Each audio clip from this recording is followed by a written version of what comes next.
Thanks for taking time to listen to this episode of the Real ResQ podcast. Take a minute to go to therealresq.com to check out these and other great deals from our sponsors here at the Real ResQ. This episode of the Real ResQ podcast is brought to you by Breeze Eastern, the world's only dedicated helicopter hoist and winch provider. SR3 Rescue Concepts, because you don't know what you don't know. And RescueSwimmerShop.com, official high-quality apparel featuring the silhouette. Breeze Eastern. They dedicate themselves to our helicopter rescue world. Since the very first helicopter rescue in November of 1945, Breeze Eastern has designed and manufactured superior rescue hoist solutions. While much of the technology and the unique mission requirements have changed over the past 75 years, their commitment to the rescuers, the operators, and those being rescued has not.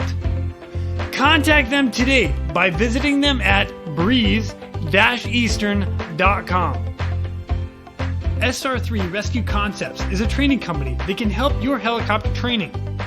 They train daytime, nighttime, aerial firefighting, hoist, longline, fast rope, rappel, and more.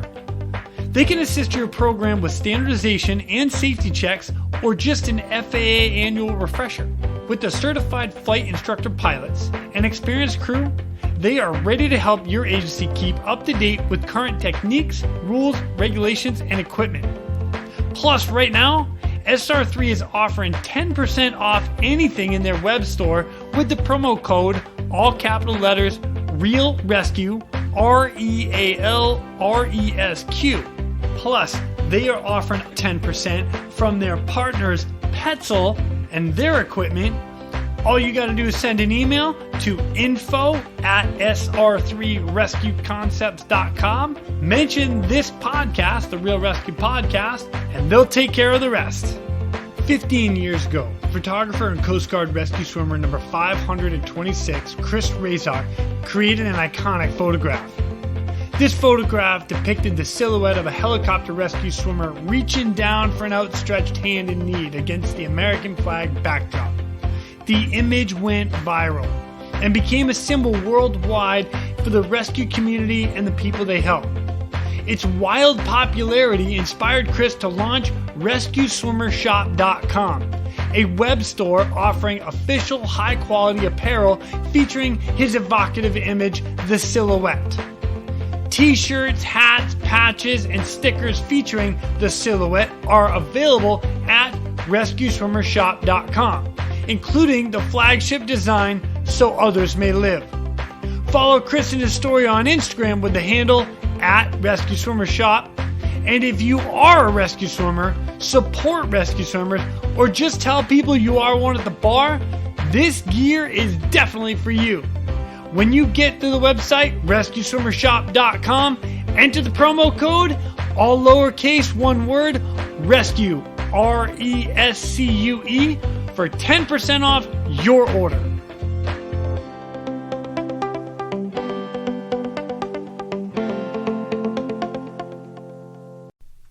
Our next guest is coming to us from the southern side of Ireland.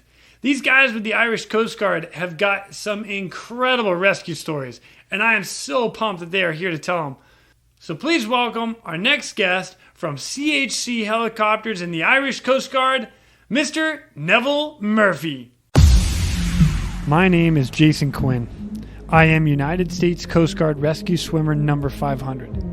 These are my rescues and rescues from those of us that put our lives on the line every day so others may live. This is the Real ResQ podcast.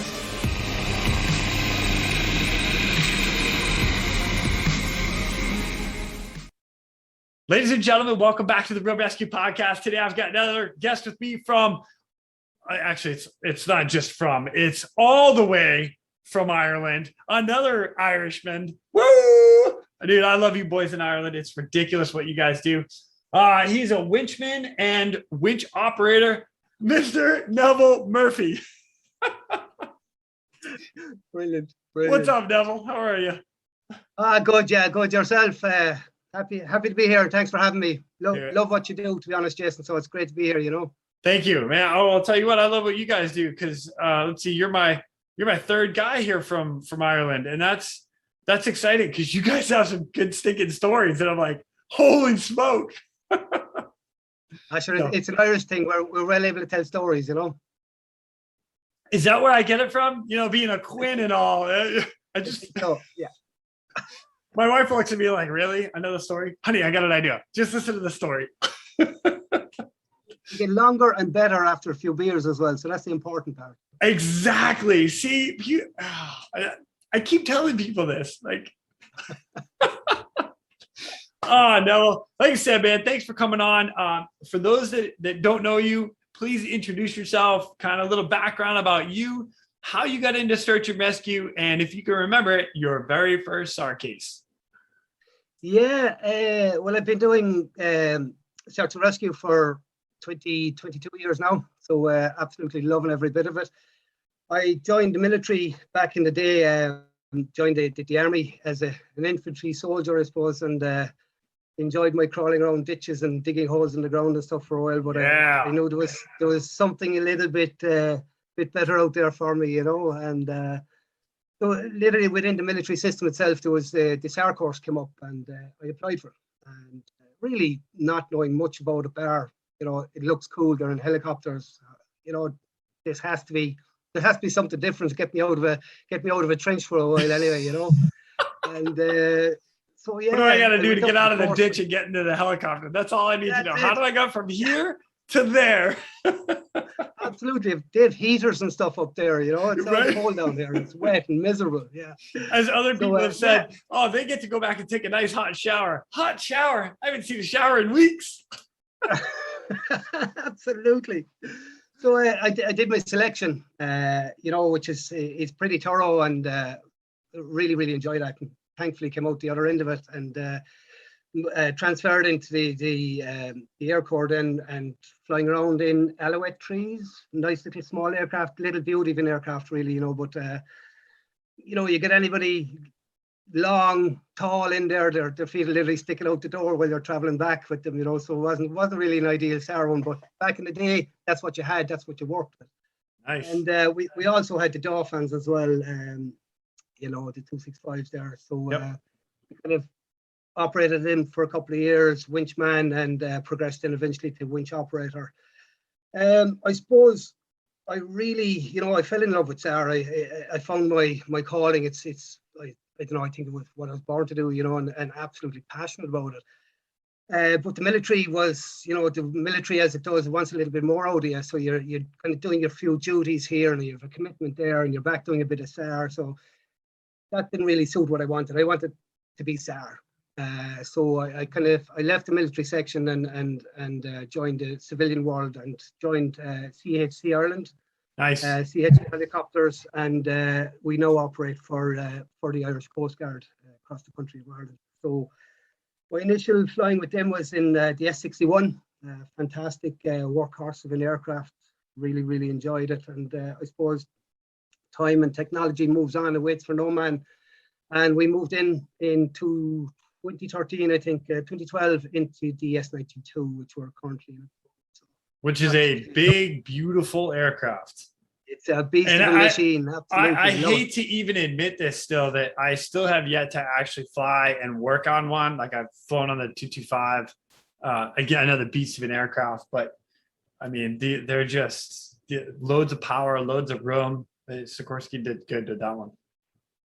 They certainly did. It's such a stable platform for SAR. You know, you have your downwash, but again, like every aircraft, you have your limitations. You have your snags, and you just walk around it. You find your way around it, and we do what we do.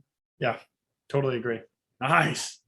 So that got me here. I'm based in our Rescue 117 is our call sign, based down in Waterford in the southeast coast of Ireland. Say it one more time, so I make sure I got that. Warford? Waterford. Oh, Waterford. Okay, sorry. Yeah. My American just came out. My bad, dude. So, we're in the southeast coast of Ireland. They call it the sunny southeast, but being in Ireland, it's not always that way. We do get a little bit of rain as well every now and again. But it's a good part of the country. I mean, I've probably flown building the bread of Ireland over the years at different points. I was down in the Shannon base for a while, and I was up the northwest coast as well at different stages. Kind of moved around a little bit, but for the last 15, 16 years, I think I've kind of settled in Waterford here. So loving it, absolutely loving it. Found my wife down here, so quite settled in there. Honey. So we're all happy little family now here down here. That's great, man. I like that. Good. Sweet.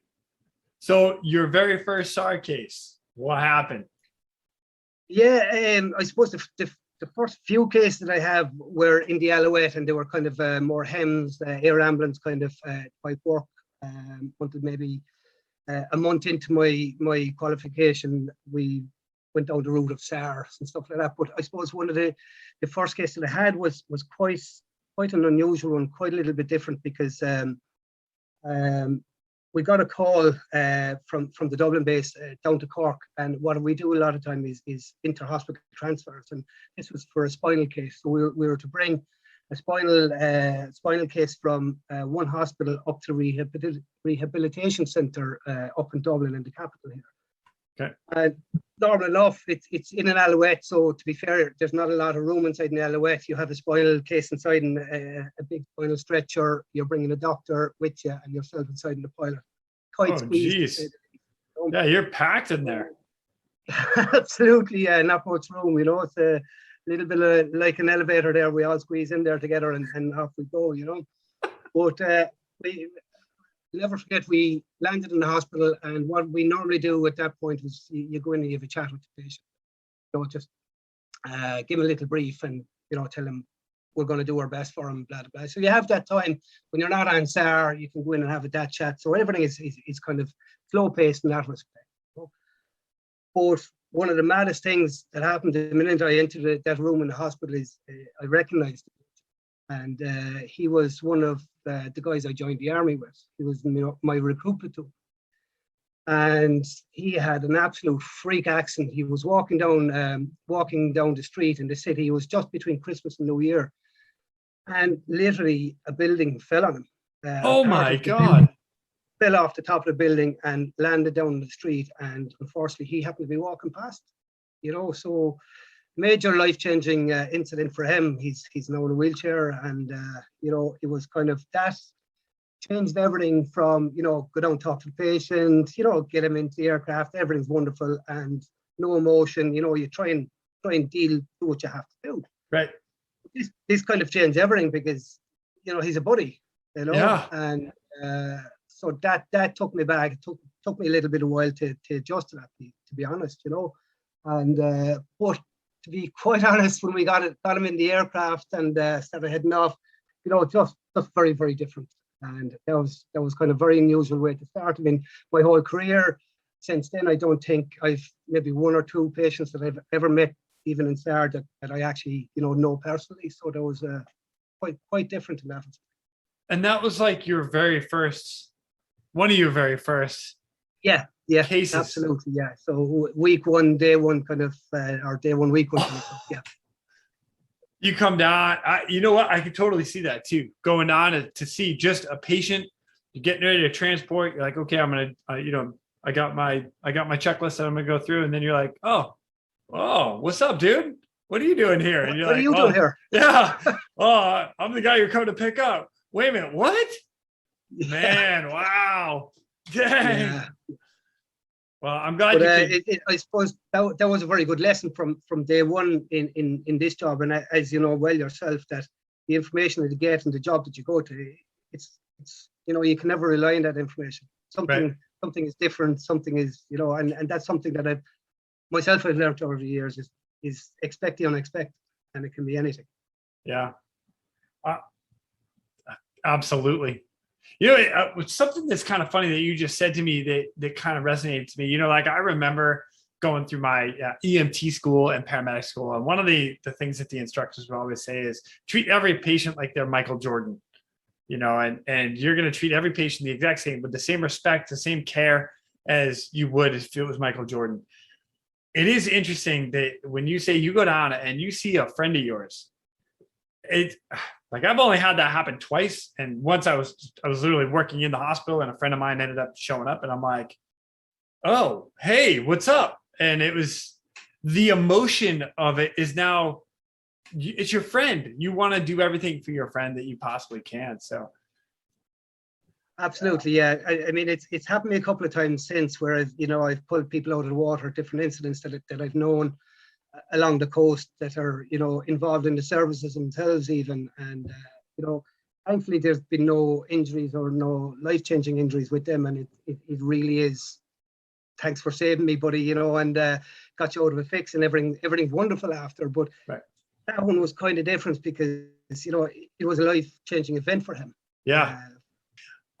In 2002, you actually, so I've read a couple articles that you've been in, a couple cases that you've done, but this one, this is pretty cool. You've had a very interesting career, just from what I have read on you and some of the stuff you sent me. I was like, wow, this is impressive. So in 2002, you and is it your whole crew earned? No, the Marine Medal of Meritorious Service. And that was to you for a rescue that you did. Yeah, that was the mountain rescue thing, I think. So I'll tell you what, if you don't mind, I would love to read this citation, and then I'm excited to hear about the background of this. So is that cool? Yeah. Go for it. Yeah. Let's do it. Marine Medal for Meritorious Service. Citation. Award of the Marine Bronze Medal for Meritorious Service to Mr. Neville Murphy. At 12:20 on Thursday, 19 September 2002, MRSC Valencia received a report of a German woman who had sustained serious head and spinal injuries, having fallen on Hungry Hill near Castletown Bear. Castletown Bear Coast Guard Unit and the Shannon-based Coast Guard helicopter R115 were tasked to the scene. R115 arrived on scene at 13:12 and located the casualty with her husband at 13:24. Winchman Neville Murphy was winched down and whilst en route to the casualty sustained a fractured leg on the rough terrain. Neville continued to the casualty, received a stretcher using a high line, and recovered the serious injured woman to the helicopter, even though the severe pain to himself. Both the casualty and Neville were brought to Cork University Hospital. For perseverance in the rescue of a serious injured person from the mountainside whilst suffering considerable pain, the Marine Bronze Medal for Meritorious Service is awarded to Mr. Neville Murphy. Holy smoke, dude. You're going down to get a patient and you fracture your leg and still pull off the save. What? All I can say is adrenaline is a great drug. It really is. Oh, yeah. That's fantastic. All right. So what is the call out? So you got two, then there's two agencies or two the Coast Guard unit. Their Coast Guard unit. They would be a voluntary coastal unit that kind of go over cliffs or do searches along the land and stuff like that. Yeah. So they're a voluntary service that kind of back us up as well, and we work together an awful lot. Nice. And then rescue R115. That's a helicopter you were on out of Shannon, right? Out of Shannon. I worked in Shannon for a couple of years down there before I moved to Waterford. Yeah. Nice. All right. So you get called out for basically a lady that sustained a head injury and spinal injuries. Yeah, it was a real nasty place. It's definitely not called Hungry Hill for nothing, that's for sure. What a nap name. No, she was after tumbling down a gully, a very awkward little spot, and the only way I could actually get down to her was kind of abseil down the cliff to offset for her, and then we'd shimmy across underneath her and then get into position, and then I could get off the hook and manage the area. Wow. But as we're descending down along, I was making contact with the cliff on the way down, so I was literally being abseiled from the aircraft down into a good position. And you couldn't have timed it better. As I reached a little ledge that I was going to work in on, the aircraft would just hit with a little bit of turbulence, and it actually lost a bit of altitude. And at the same time, I was just literally touching on the little ledge, and of course there was just a little lumpy thing underneath me, and over I went in the ankle. Just be honest, at the time, it hurt, and I knew it kind of did a little bit of damage, but it's okay. I can drive on a little bit, so we'll keep going. And we went in across, and she was very seriously injured. Massive spinal injury. I think she'd head injuries. There was definitely a collapsed lung in there somewhere. So it was all time critical. The husband was there with her. It was very, very awkward. When I get into position with her, then I suppose the most difficult part is the Coast Guard team hadn't arrived on scene. I do know Kerry Mountain Rescue team were en route as well. They weren't there yet. So between the husband and myself, we did our best finally to get her into the stretcher, which we got down from the aircraft, and using the high line or the tagline, as you would know it, just to manage the stretcher into the area at that point. Because we had no one on the ground in to manage the high line or tagline, we literally just we left the area. So I ditched the high line at that point, and unfortunately we had to leave the husband behind. If we knew the motor rescue team wasn't far behind. And I think there was like 1,500 feet of airspace underneath us when we left the cliff. So, you're pretty exposed out there as well when we're actually recovering. But obviously to reduce the spin on the stretcher and myself, we had to go with forward movement. So you just move away from the cliff, and that would stabilize us on the wire till we got into the aircraft. And suppose we got into the aircraft, and it was halfway up. I suppose you changed from your medical, you changed from your rescue head and you put on your medical head, because you're trying to as well as the aircraft. You've done your bit on the cliff, but again, it's all time critical. You're now back in the aircraft. It's time to get some serious medical stuff done. And I remember just about halfway up, I think about 50 minutes transit time to the hospital. And I just remember this little throbbing in my ankle at the time, and it's just starting to throb. And obviously knew the adrenaline was starting to wear at this point, but again, you have a task at hand. You're busy with your patient. And we landed in the hospital, and the medical team, the trauma team came out and out of the stretcher. And I remember going in, full handover in the hospital to the doctors and the whole lot. And I remember there was one of the doctors aside, and I said, listen, when you're finished with her there, would you mind just having a quick look at my ankle? I think I might have twisted it or sprained it or something. So he had a quick look, took the boot off. So, of course, up in the balloon, absolutely ballooned out. You're going for X-ray, buddy. And one of the maddest things that you don't think about, next thing I was heading off in a wheelchair to into X-ray. But I had a life jacket, I had an immersion suit on, I had all the gear that needed to go back to the aircraft.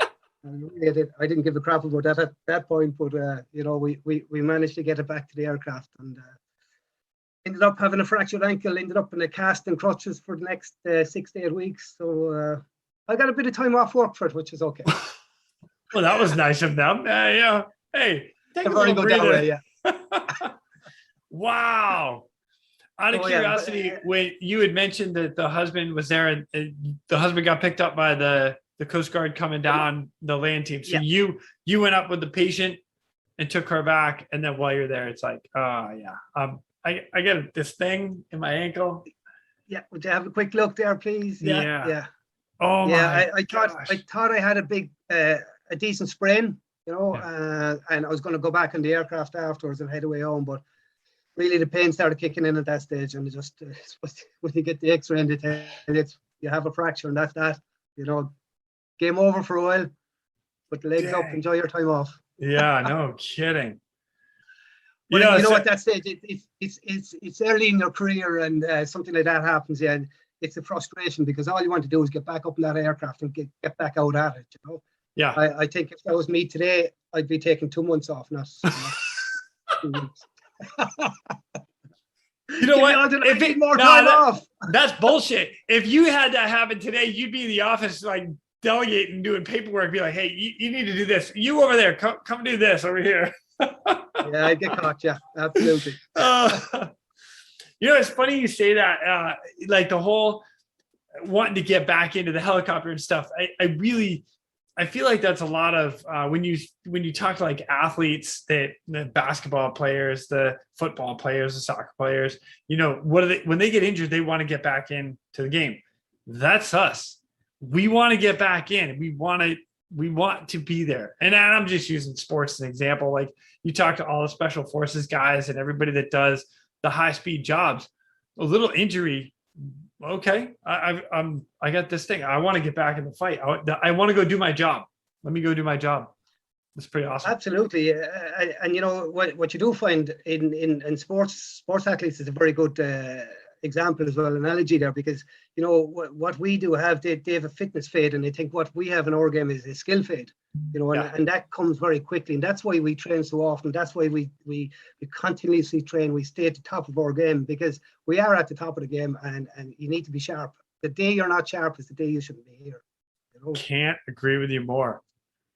Somebody go get on a treadmill. No, I'm just kidding. Do a deadlift right now. Just start banging out some push-ups. Let's roll, boys. Oh, that's funny. Dude, good for you, man, for even like coming back to it, and like you finished the case. You did your job. That's awesome, man. Yeah. Well, you know, I mean, I think that's what we do. I think that's what most crewmen will do. Air crew are just, you know, you focus on what your mission is, and you stay at it till you get there. You know, we're resilient in that respect. Amazing. I love it. Well, your stuff doesn't stop there either, too. Your next one, so you ended up earning another award, and this is actually your whole crew in 2003, which is, I thought this was really cool, too, because, again, you guys were launched out with another service. Is that right? The service, Meritorious service for Princess Eva, a big vessel or oil tanker, right? Yeah. So if you don't mind, let me read this one too, and then you can give us a rundown about this one.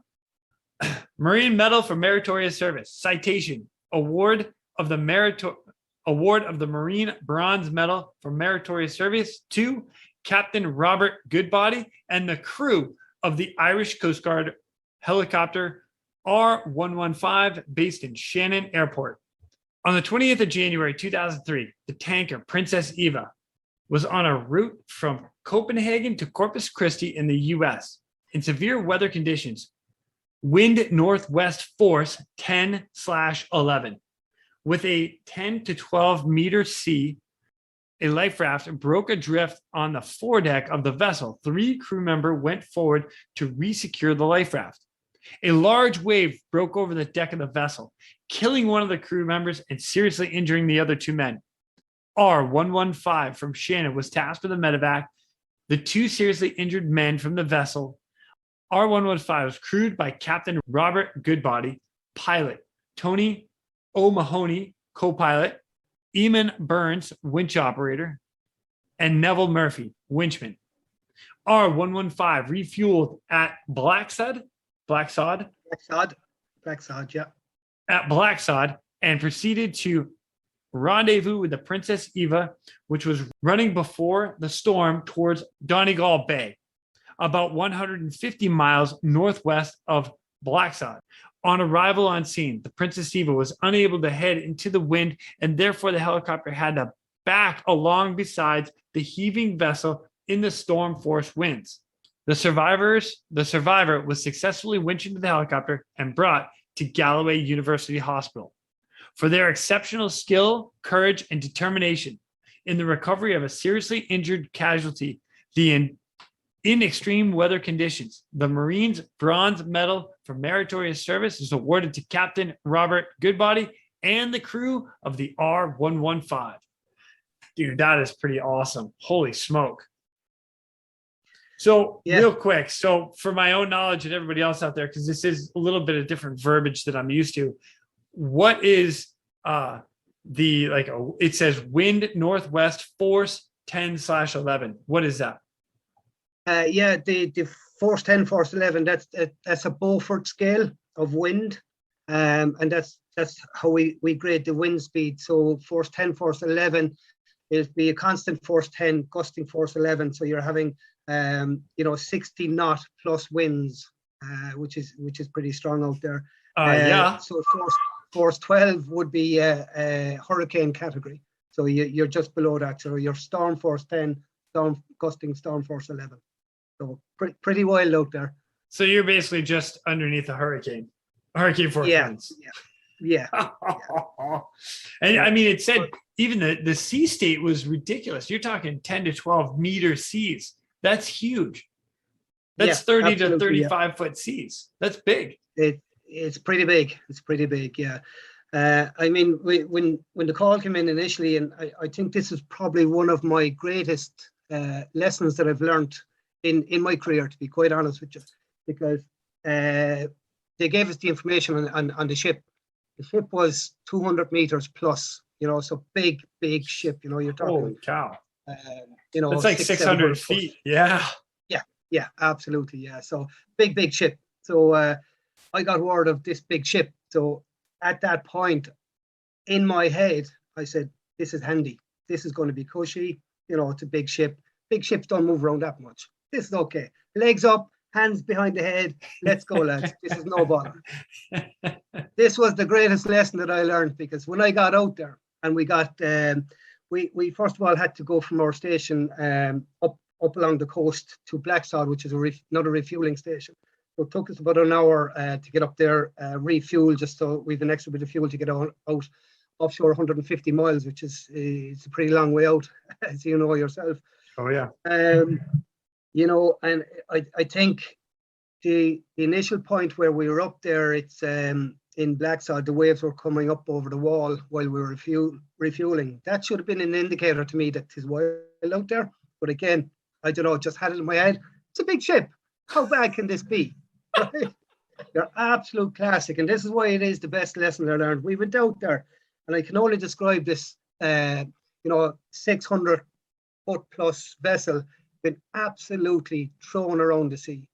I got a lump in my throat and realized, holy shit, this is serious, And we asked the captain to adjust his heading, so obviously easier to go up into wind for us, 30 degrees offset into the port quarter of the vessel, the usual, your standard deck stuff.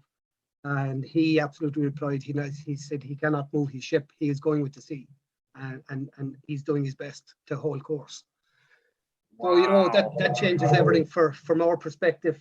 Now you're into a downwind deck scenario, so that's basically where you're facing into wind and you're moving backwards. So for Rob Goodbody, the captain, and Anthony in the co-pilot seat, this is going to be very, very difficult for them. And again, Eamon, the winch operator, serious judgment, get me out the door and get me on the deck safely. I always remember in the 61 going out the door this night. It was the first and only time it really happened to me on the aircraft. Is we winched out the door, and the sponson in the S61 is well after the winching door. I hit the sponson. The wind blew me back that much on the door. And I think at that point that was like a slap in the face. That was cop yourself on. This isn't the cushy one. This is pretty serious.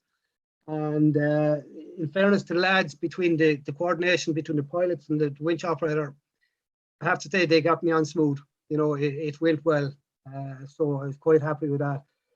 We got onto the day. Of course, as we were getting there, we knew I was going out for 2 patients at this point, but we got bad news that this second guy had passed as we were going out there. So, the mood as well is dropping. You're losing your patients. You know what I mean? Right. This isn't good.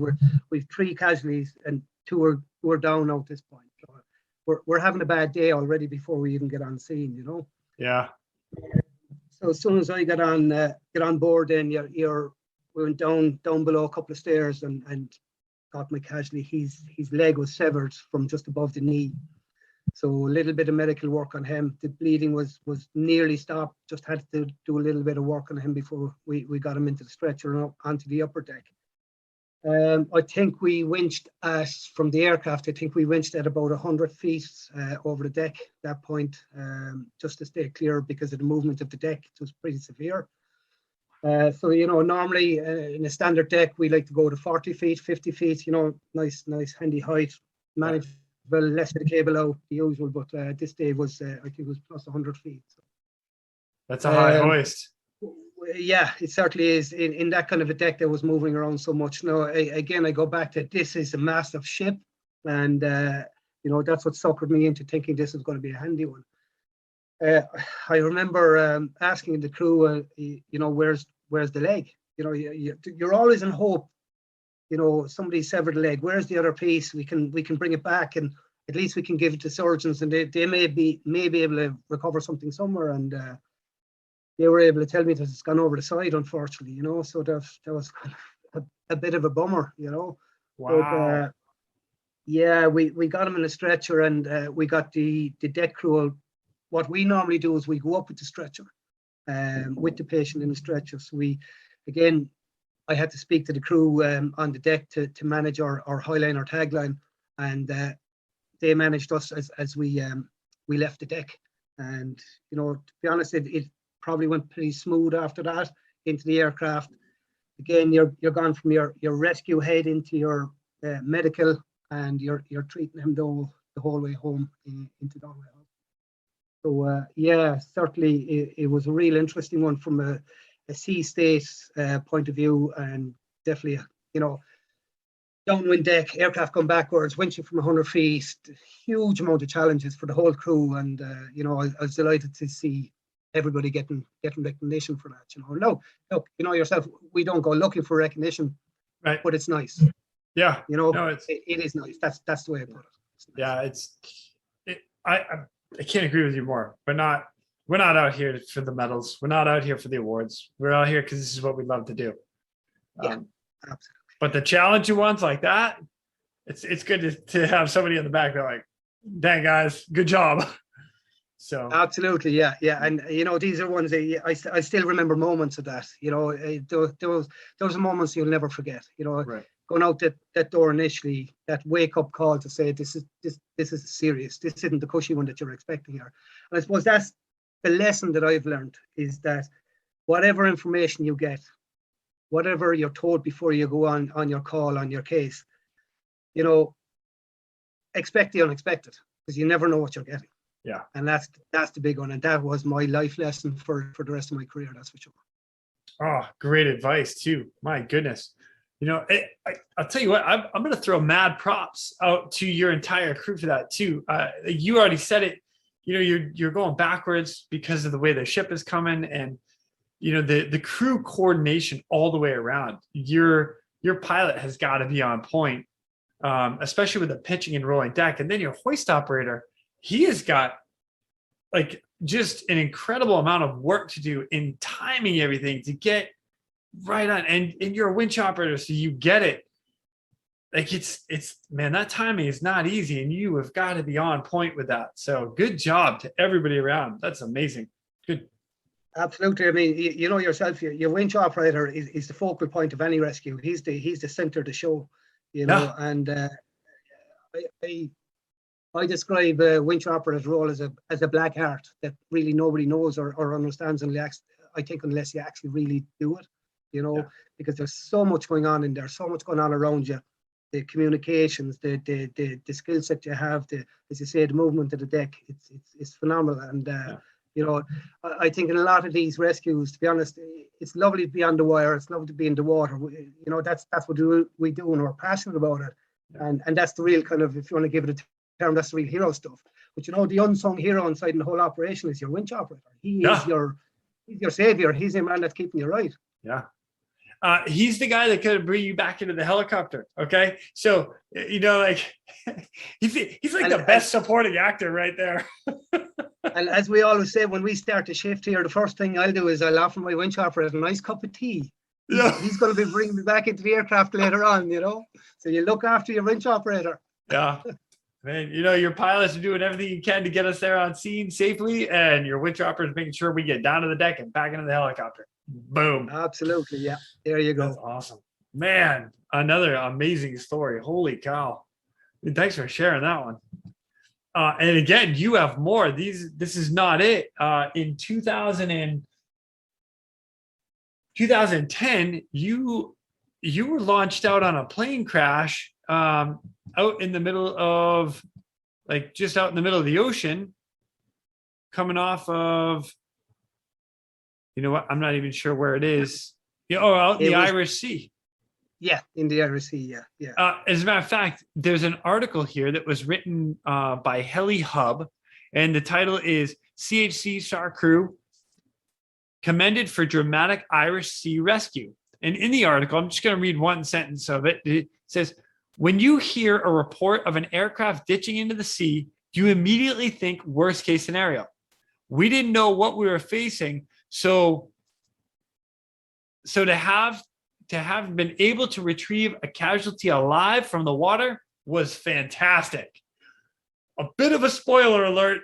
You guys saved them, but a plane crash in the Irish Sea. What was that call? It was kind of mad, really. The whole event, the whole sequence of events was kind of mad. To be honest, we were actually out on a training flight, and we got the call, came in, and we were very close to our home base, the airport. We got a call in.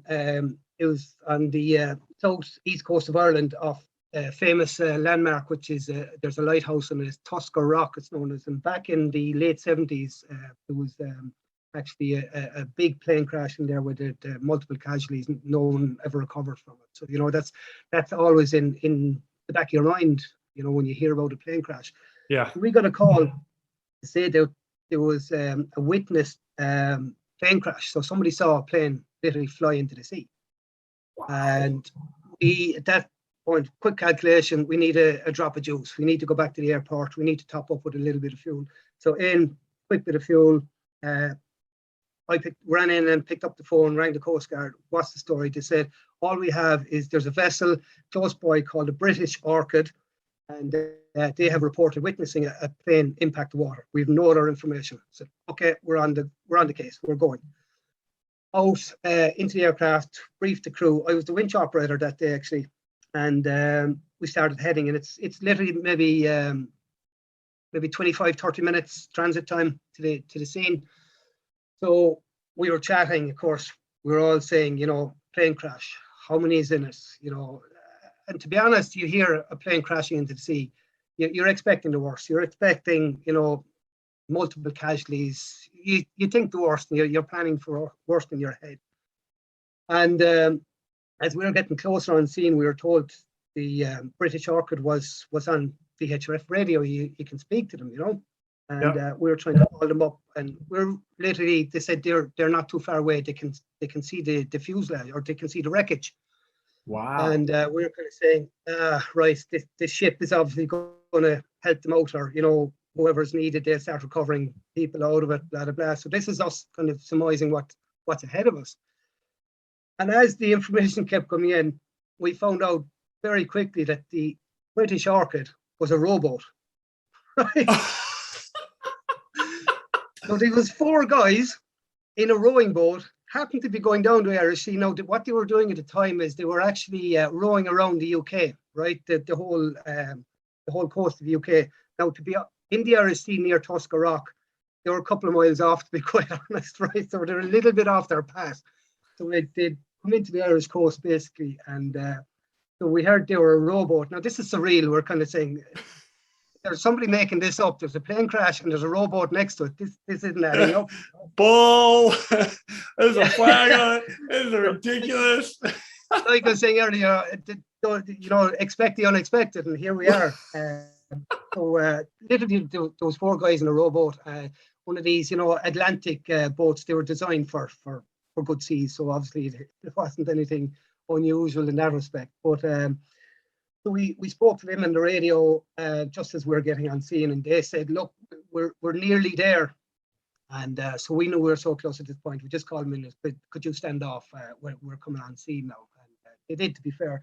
And as soon as we got on scene, remember, we looked down on our floor camera, and Keith Devaney was the winch off, and he said, I can't say exactly the language he used, but he said, oh my God, there's a guy actually standing on the wing of a plane waving at us, lads.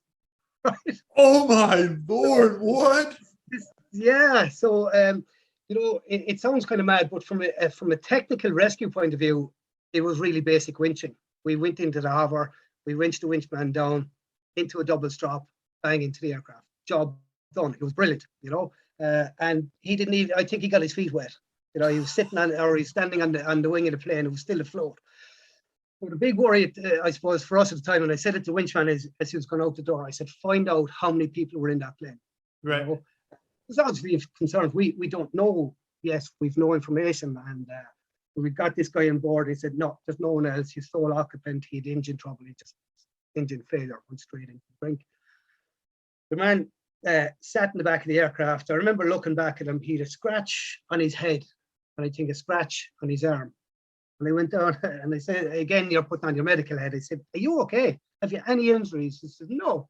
I remember shaking his hand. I said, you're one lucky man, you know, and it was brilliant. They were just, that was one of the nice ones. You know, it sounds completely mad, but I suppose from a winching point of view, technically, it was pretty standard, you know.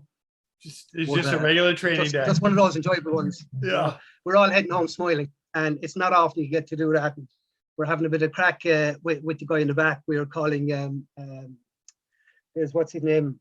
Sullenberg, is it? Yeah, the Hudson River. We're slagging him about that. Yeah. Nice landing, buddy. You know. So look, any landing that you walk away from is a good landing. So. True statement. Was on the seat. That's okay. Oh my gosh. Oh yeah. Yeah, they didn't have in-flight service here, so I was like, screw it, I'm ditching. Wait a minute, I'm the only one on board. I'm gonna get the Coast Guard. Those lads are cool. Oh my goodness. That's incredible. Man. Hilarious. So you actually have, another one. This was actually a little bit before. I skipped over this, not totally on purpose, but because you don't just do helicopter rescue stuff. And this is really cool for me because you are also part of the Lifeboat Association. Is that accurate? Yeah, it's RLI is a name. It's the Royal National Lifeboat Institution. It's a rescue organization. It's a charity. And I volunteer with that, and we've basically rescue boats all around Ireland and all around the UK, and it's a charity, it's a voluntary organisation, and we absolutely love it. You know, we all have boats along the coast. We've a serious boat in Dummer East where I'm living at the moment. We've just upgraded at the moment. So kind of a side story here. We just upgraded. We've gone from twin engine propellers into jet propulsion. So we've stepped up in the technology world. So we're absolutely loving this machine. So we're nice. That's awesome. When I leave work, I put on the bleeper for the RLI, and that's all voluntary. So you're basically a rescue guy 24/7, 365. Come on, man. Kind of living it, yeah. Really enjoy it. I love it. You know, really do. But you know, one thing I will say, and it's something that we probably don't talk a lot about, is and certainly from my perspective, when I leave work and I go home, and I mightn't spend a long time at home before the bleeper goes and I'm gone again. What you do have to have is a very understanding wife or a very understanding partner. I think that's something that we all have to, you know, remember that when you're going out in those long shouts in the middle of the night, that these are the people that you're leaving behind you, and your kids as well, of course. Yeah. So we do need to acknowledge them at times as well. Very understanding, that's for sure. So in that case, I'll give a shout out to your wife. Way to go. Come on. I'll give a shout out to my wife. Say, come on, girl. Thank you. I appreciate you. You having my back. Thanks for putting up with us. That's right. To all the other wives and spouses out there, thank you. You are awesome. I love it. So in the motor lifeboat side of things, again, and this is again kind of cool because you know you're talking from 2002 through this last case in 2010. You know, you're doing helicopter stuff. This one is in 2006, literally in the middle of all this stuff, and you got recognized here too. And this award says Royal National Lifeboat Institution, Dunmore East Lifeboat Station. The trustees of the Royal National Lifeboat Institution have noted the actions of crew member Neville Murphy during a service on 29 March 2006, and hereby record their appreciation for this initiative and exemplary first aid treatment of a severely hypothermic Polish fisherman who had been saved from a semi-submerged life raft in auspicious winds and sea conditions. The first aid was carried out despite of severe motion of the lifeboat. What is that? Yeah, that was a real interesting case. Now there was again, we were called out in the middle of the night. It was dark, it was stormy, it was horrible, you know. Fishing trawler sank. I think it was roughly between 10 and 15 miles off the coast. And we went out in our Trent class lifeboat, motorboat obviously, and we had a crew of 8 that night. And we came on scene. The first thing we saw was the flashing of the light. We heard the we have a direction finding system in there, so we could hear the EPIRB going off as well. So that brought us to the scene pretty accurately, and we found the life raft. The life raft is semi-submerged. It was half inflated. We're not sure what actually happened that life raft, but this guy, Polish guy, he's one of the luckiest men I've seen over the years. He couldn't get into the life raft. So he was in the sea, but he had his hand wrapped around one of the loops on the side of the life raft, and the life raft was half inflated. And he was just he wrapped it around his hand, so he was just literally holding on to it, you know. And we're not sure how long he was actually out there. There was definitely a couple of hours in it, you know. And I remember the coxswain of the lifeboat, as we came up alongside, he just shouted out to us. We were leaning over the side of the boat, ready to grab him, and he said, "Lads, we've one shot at this." He said, the conditions were so bad that night. He said, "We've one shot to get alongside. Make sure you get him," you know. And, wow, no pressure.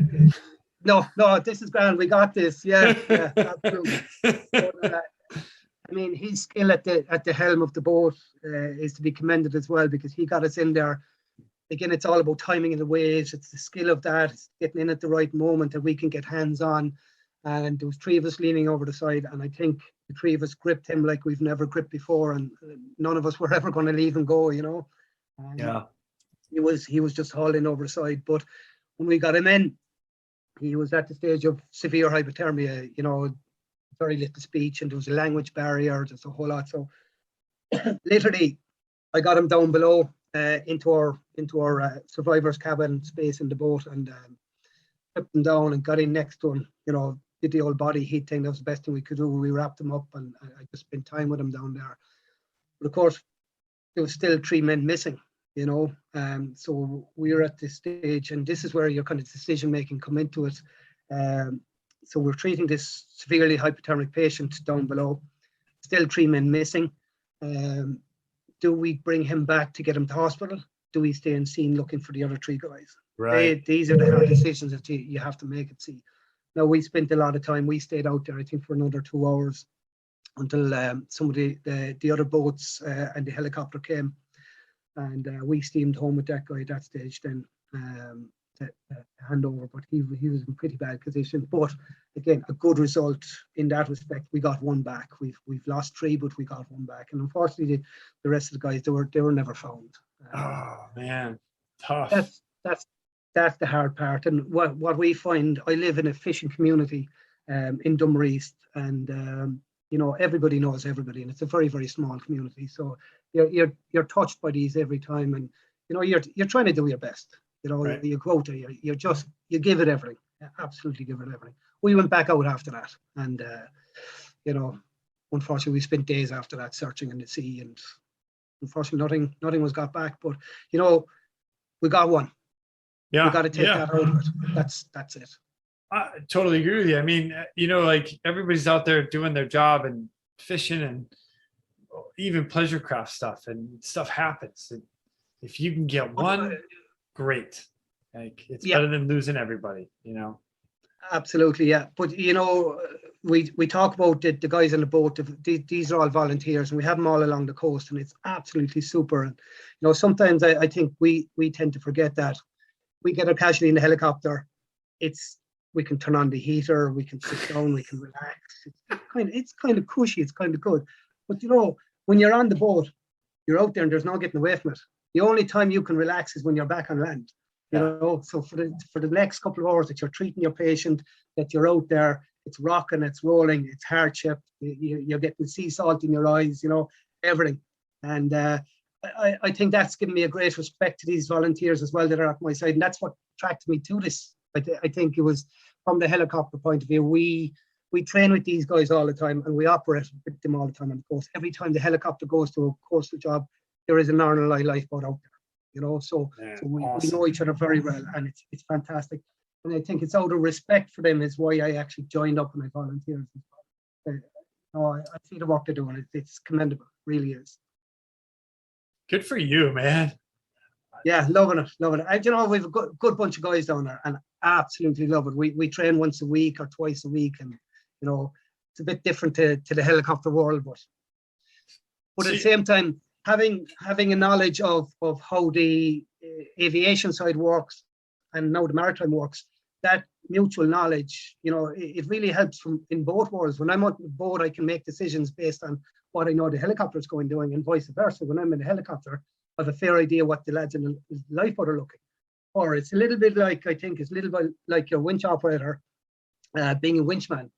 You know what he wants, you know what they need. And that's invaluable to hunt when you're out there, you know. Yes, very much so. I am a firm believer that cross training is important, and being able to hoist and being on the hoist or on the hook and hoisting, I think is very important for everybody. And that includes pilots. Like for pilots that fly, if you've never ridden the hook, go take a training flight and get on the hook. Just ride it. That's all you got to do is ride it. Look and see what's going on in the back of the aircraft, the stuff that you don't normally see. You know, I can't exactly get in the front of the helicopter and fly, so I'm out with that one, but I am all about cross training. I think it's a very benefit. So which are there 100%. We try to do that here as well. We always try to get the guys on the wire and just experience some of it. What I think is very funny actually when we do that is you know yourself, you're in the back of the aircraft, the two guys together, and there's a comment comes from the front, and there's no word spoken in the back, but there's the look. And now they get to see the look, and it's kind of no, you know.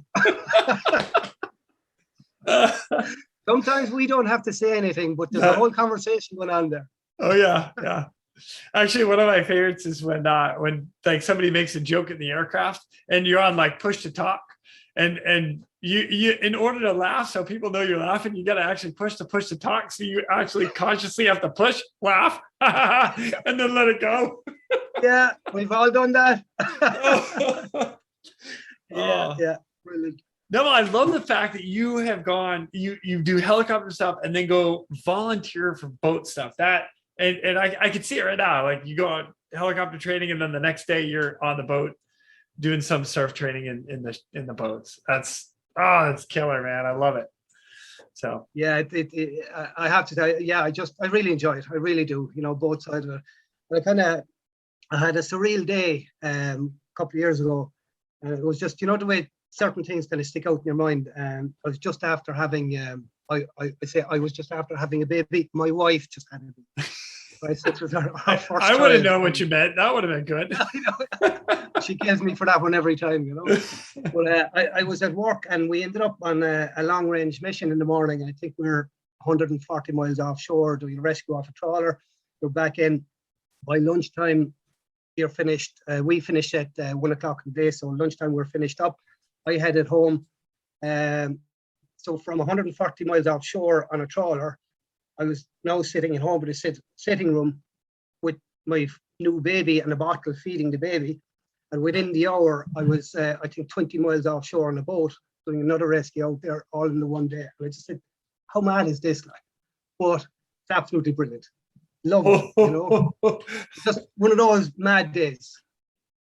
That's a huge perspective too of our world. You're in it, just going crazy, and then come back. Oh, let me hold the baby, feed the baby. Honey, I need you to take the baby for a minute. I'll be right back. Let's go. Hey, woo! Yeah. I live for this stuff.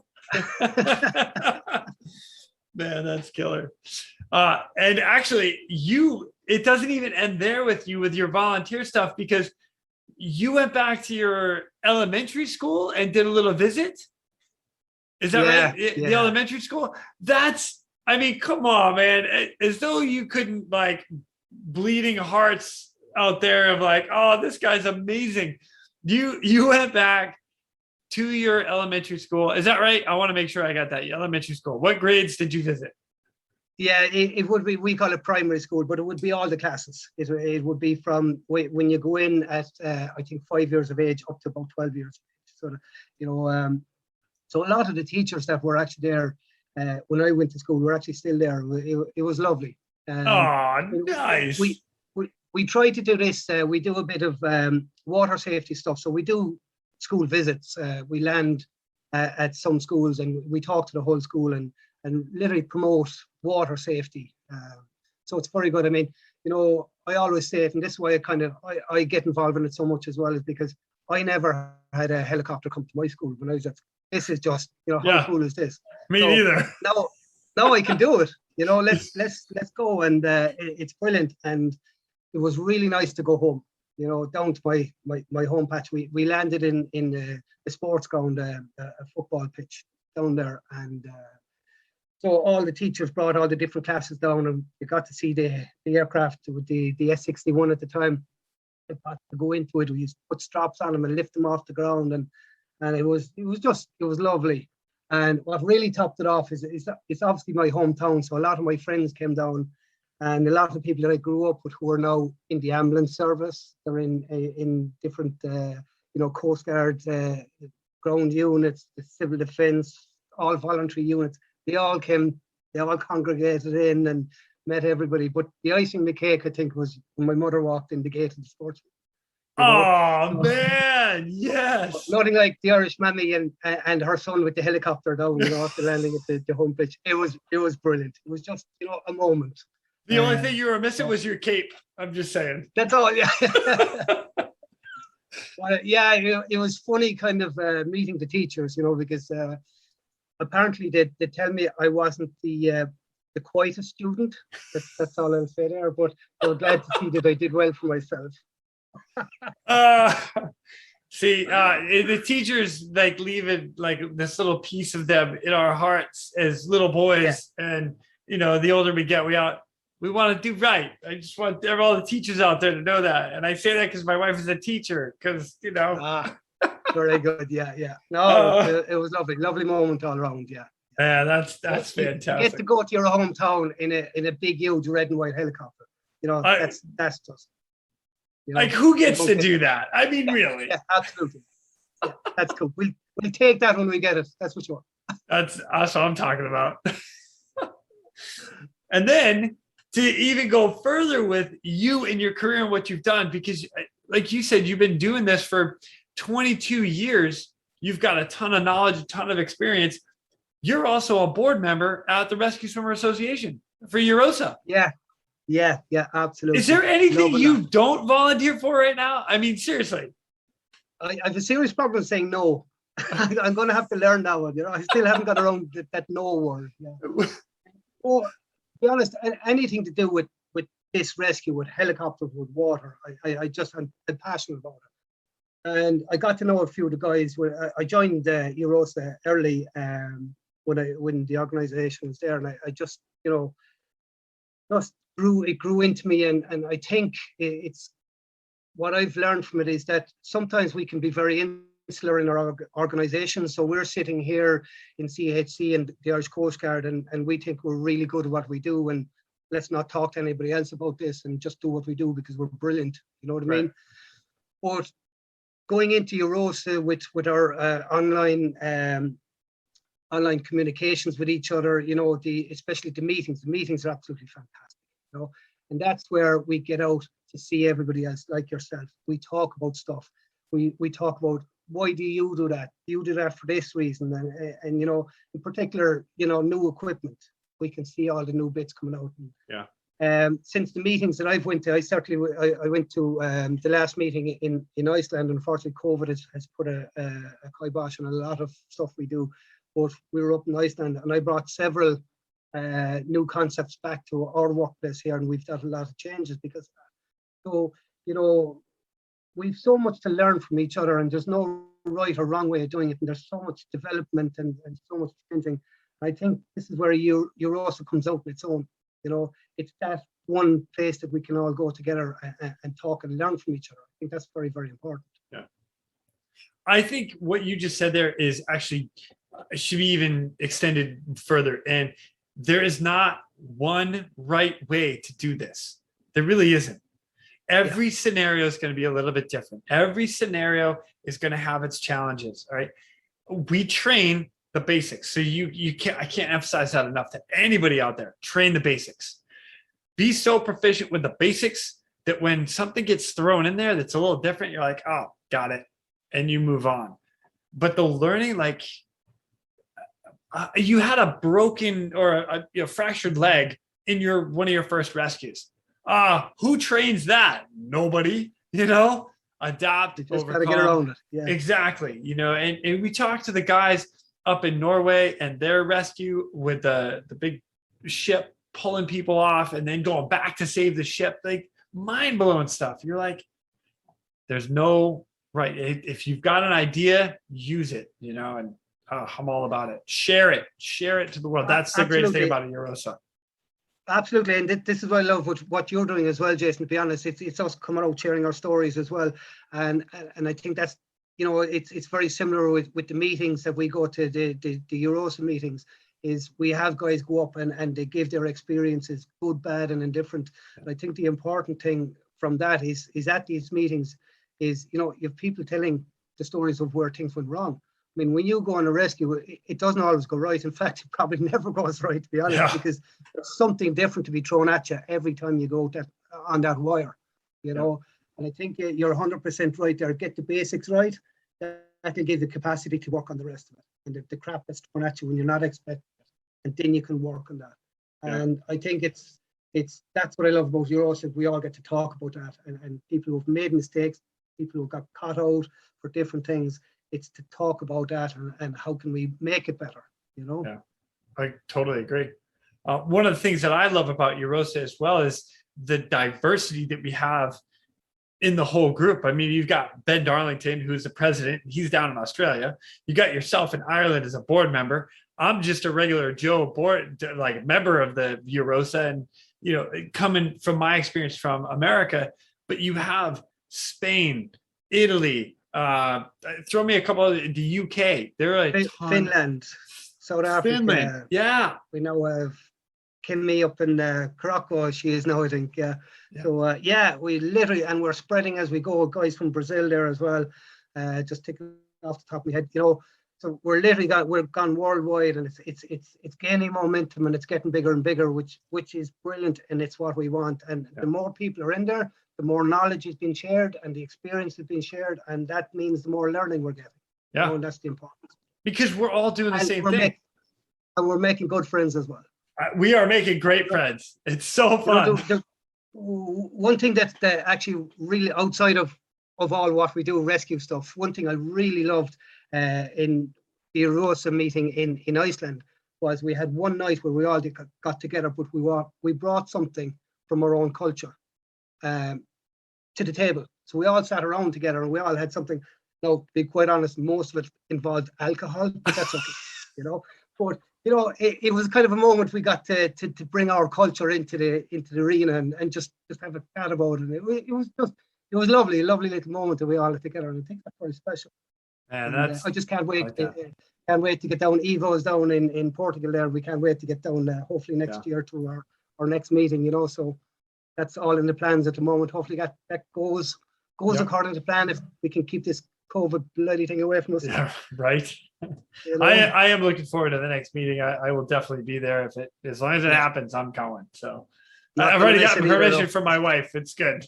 That's most important. Well, let's see. Step one, get permission from wife. Check.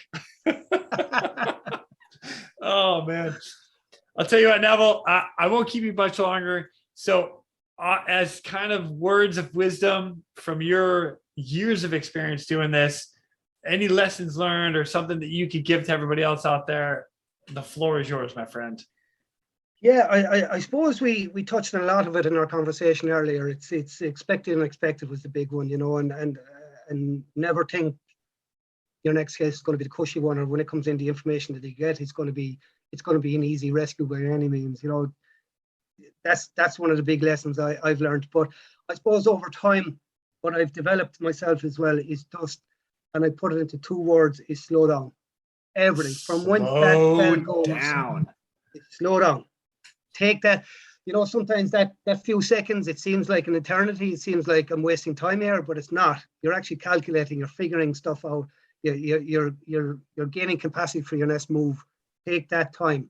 It's valuable. It's precious, and that's what will keep you safe. And that's the big one that I would give. That's great advice. Slow is smooth, and smooth is fast. That's the one. That's the one. And you know, I suppose crew interaction as well. What I've learned as well is a bit of self-reflection over the years. You know, you come back off a training flight, you come back off a SAR mission, no matter what it is, you have to be open and honest. And I think as a crew, that goes from the captain, co-pilot down to winch op, winch man. You have to be honest with each other. If you have a shit day, you need to talk about it. If you have a good day, yes, let's talk about that too. Or you're in there together, and that's an important message to remember, that we're all in together. There's 4 people generally in that aircraft at one time. You know, you need to work as a team, and you need to be open and honest with each other. And I think that brings, you know, like the CRM courses, crew resource management, and get everybody talking. Very, very important aspect as well. Great advice. And most important, enjoy it. Enjoy it. Brilliant. Love what we do. And Neville, I cannot thank you enough for coming on and just sharing these amazing stories with such an incredible career. Thank you so much. I appreciate it. Thank you, Jason. Thanks for having me, bud. You're welcome. Very, very welcome. And I will see you in Ireland, hopefully sooner rather than later. All right. Looking forward. We'll have a Guinness ready for you. Don't you worry. Don't tease me. Don't tease me now. Come on now. On that note, ladies and gentlemen, we are out of here. Go. Thank you for tuning in. We hope you enjoyed this episode of the Real ResQ podcast. Please take a minute to like, subscribe, and hit that share button. I'm pulling chocks and taking off. But before I go, if anyone out there has a rescue story they would be willing to share, I would be humbled and honored to have you on as a guest. Or if you have any questions about rescue or anything else we talk about here, send an email to jason@therealresq.com. That's Jason at TheRealResQ.com. You can also check us out on our web pages, therealresq.com, our Facebook page, and our Instagram page @TheRealResQ. Again, a special thank you to all of you staying on the watch today. Always remember, when that SAR alarm goes off, those in distress are praying for a miracle. They are going to get you. Until next time, fly safe and swim hard.